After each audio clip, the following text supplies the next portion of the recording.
유럽 대륙의 하늘에서 불어오는 거대한 균열의 조짐. 프랑스와 독일이 손을 잡고 만들겠다던 차세대 전투기 프로젝트 FCAS는 어느새 서로의 목을 겨누는 싸움으로 변해버렸다. 방산 역사상 전례 없는 규모의 협력이라 불렸던 이 사업은 이제 유럽 내부의 불신과 욕심이 드러나는 전장의 한복판이 되고 있었다. 프랑스는 기술 주도권과 생산 물량의 80%를 자신들의 몫으로 가져가야 한다고 주장했고, 독일은 그런 합의는 없다며 단호히 맞섰다. 처음엔 단순한 이해관계 충돌로 보였다. 그러나 갈등은 빠르게 번졌다. 유럽 주요 언론들은 프랑스의 독주가 프로젝트를 망치고 있다고 보도했고, 독일 정치권에서는 이 상태로 가면 FCAS는 끝난다는 경고까지 터져나왔다. 서로가 서로를 의심한 채 8년을 허비한 결과 유럽의 하늘은 여전히 구름 속을 헤매고 있었다. 유로파이터와 라파를 대체하기 위한 차세대 전투기. 프랑스, 독일, 스페인 세 나라가 손잡고 2040년 실전 배치를 목표로 세운 이 FCAS는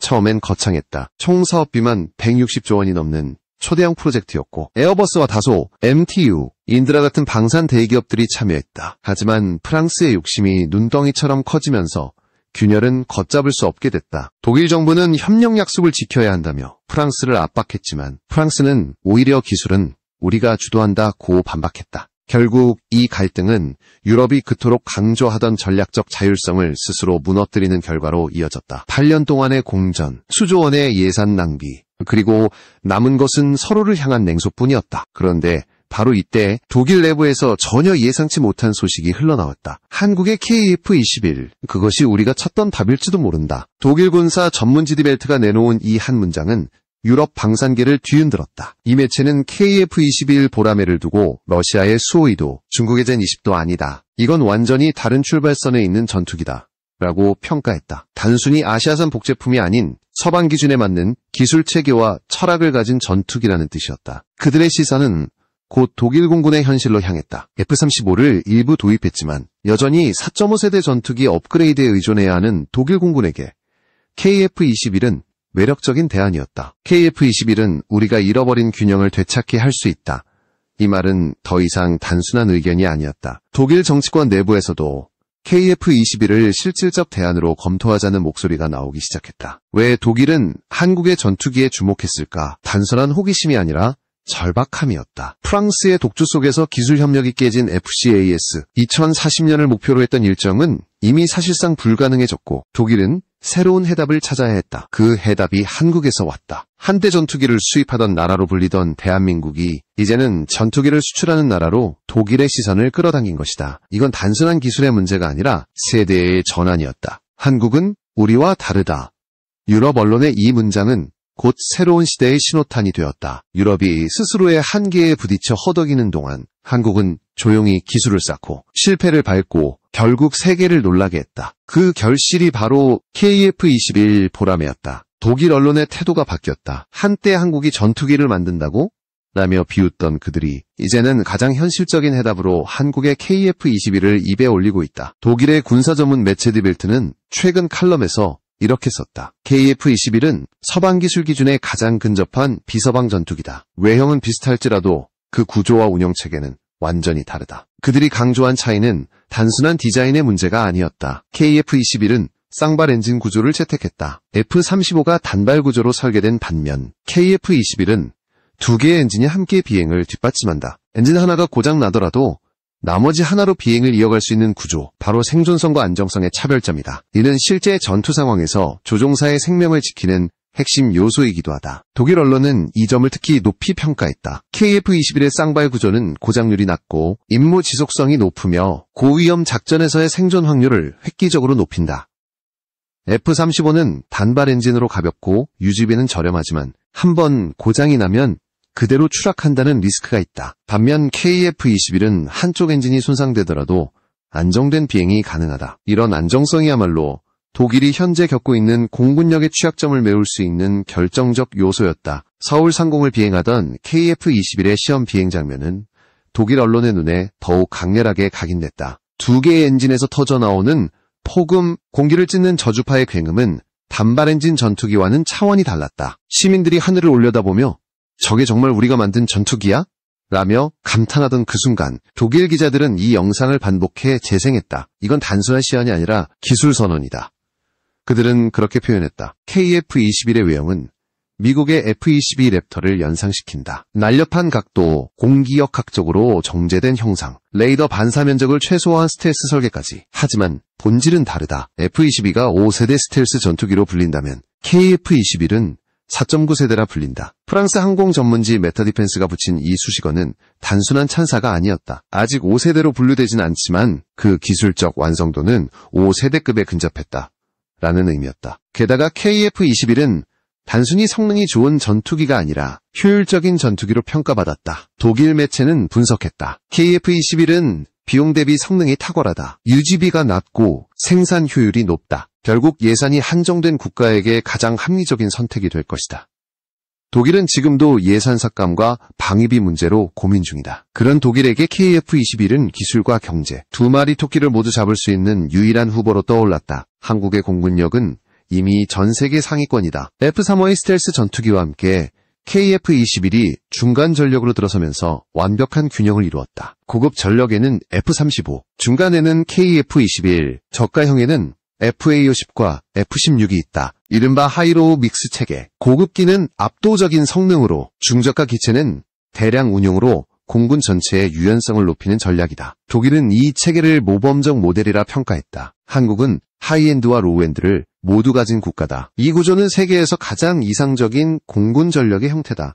독일 방산계의 한 관계자의 말이다. 이들은 한국의 군수 지원 체계와 유지비 절감 능력에도 놀라움을 감추지 못했다. KF-21은 정비 효율성이 뛰어나고 훈련 및 운용 비용이 서방 평균보다 훨씬 낮다. 즉, 한 대의 전투기로도 실전 가용률을 극대화할 수 있다는 뜻이다. 독일 내부 보고서에는 이런 문장이 적혀 있다. 우리가 지금 필요한 건 완벽한 전투기가 아니라 지금 당장 이륙할 수 있는 전투기다. 이 말은 단순한 슬로건이 아니라 현실이었다. F-35는 높은 유지비와 복잡한 부품 체계로 인해 실제 가용률이 낮았고 유로파이터는 4.5세대 한계에서 벗어나지 못했다. 이 모든 문제를 해결할 현실적인 해답이 바로 KF-21이었다. 프랑스와 독일의 오랜 경쟁 속에서 한국의 이름이 처음으로 같은 문장 안에 등장했다. 유럽이 지체하는 사이 한국은 나갔다. 이 문장이 던지는 울림은 단순한 기사 제목이 아니었다. 그건 시대의 방향을 바꾸는 신호였다. KF-21이 주목받는 이유는 단순한 신형 전투기이기 때문이 아니다. 그것은 한국 공군이 세계에서 가장 효율적인 전력 구조를 만들어냈기 때문이다. 그 중심에는 KF-21, F-35, 그리고 FA-50이 있다. 이 세 기체는 각각 역할이 분명하며 하나의 유기적인 체계를 이룬다. 먼저 F-35A는 한국 공군의 최상위 스텔스 전력이다. 레이더에 잡히지 않는 은폐 능력, 장거리 정밀 타격 능력, 그리고 미군과의 데이터 연동까지. 그러나 그 완벽함 뒤에는 막대한 유지비와 낮은 가용률이라는 문제가 숨어 있다. 미국 공군조차 이 문제를 해결하지 못하고 있다. 여기서 KF-21이 등장한다. F-35보다 가볍고 정비가 쉬우며 운용 비용이 절반 수준이다. 그렇다고 성능이 떨어지는 것도 아니다. 고속순항, 초음속 돌파, 공대공 및 공대지 전투 모두 가능하다. 스텔스 기능은 부분적으로 적용되어 세미 스텔스 수준이지만 실제 작전에서는 큰 차이를 만들지 않는다. 무엇보다 한국형 전투기답게 정비 접근성이 뛰어나고 설계 구조가 단순하다. KF-21은 공군 전략의 허리다. 고가의 F-35와 값싼 FA-50 사이에서 연결자 역할을 한다. 이 세 가지 전력이 만들어내는 하이로우 믹스 체계는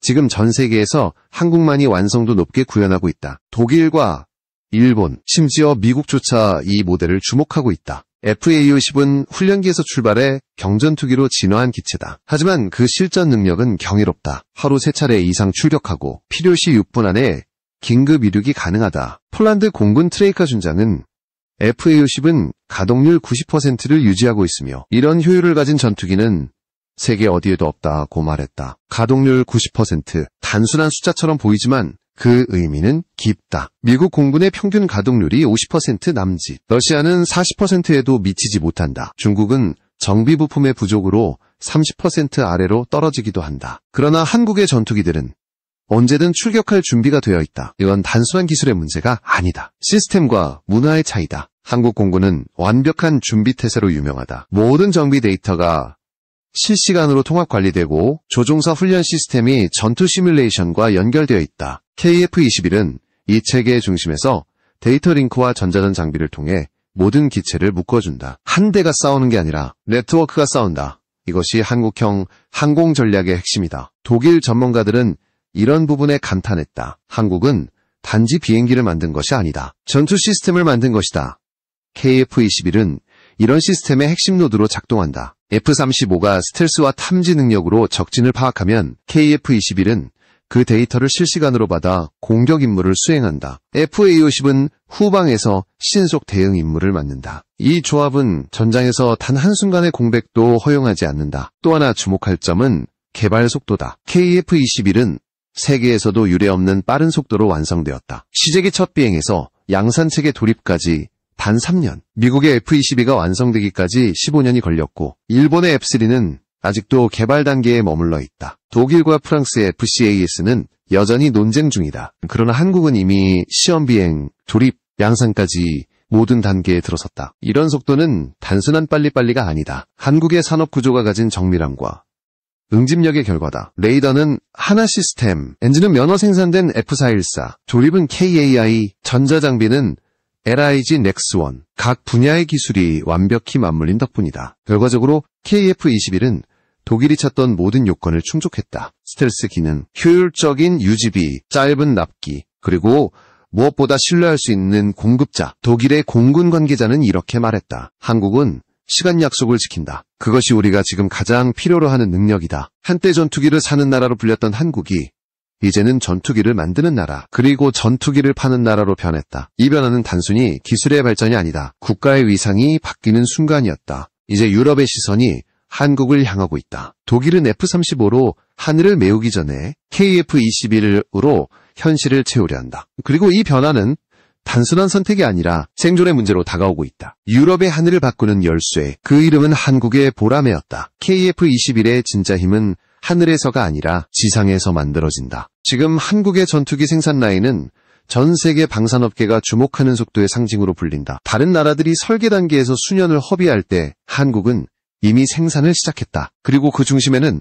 완벽히 자동화된 조립 체계가 있다. 하나 시스템이 개발한 국산 AESA 레이더는 이미 양산 궤도에 들어섰다. 2025년 초 첫 양산품이 공개되었고 2028년까지 40대 공급 계약이 확정되었다. 엔진은 GE의 F414를 면허 생산하며 동시에 국내형 터보팬 개발 프로젝트가 가동 중이다. 즉 부품부터 조립까지 한국 안에서 끝나는 구조가 완성된 셈이다. 2024년 6월 1차 20대 계약, 2025년 6월 추가 20대 계약, 총 40대의 초도 물량이 2026년부터 2028년 사이 단계적으로 인도된다. 이는 단순한 계획이 아니라 이미 일정표에 박힌 현실이다. 카이는 올해 5월 1호 양산기에 최종 조립 착수 행사를 열었다. 동체, 익형 체결, 전자장비 장착, 엔진 조립까지 모든 과정이 공개되었다. 시제기를 넘어 다기체 병렬 조립이 가능한 상시 라인이 본격 가동되었다는 뜻이다. 이 속도는 전례가 없다. 미국의 F-35는 TR 통합 문제로 납기가 수개월씩 지연되었고 프랑스의 라팔은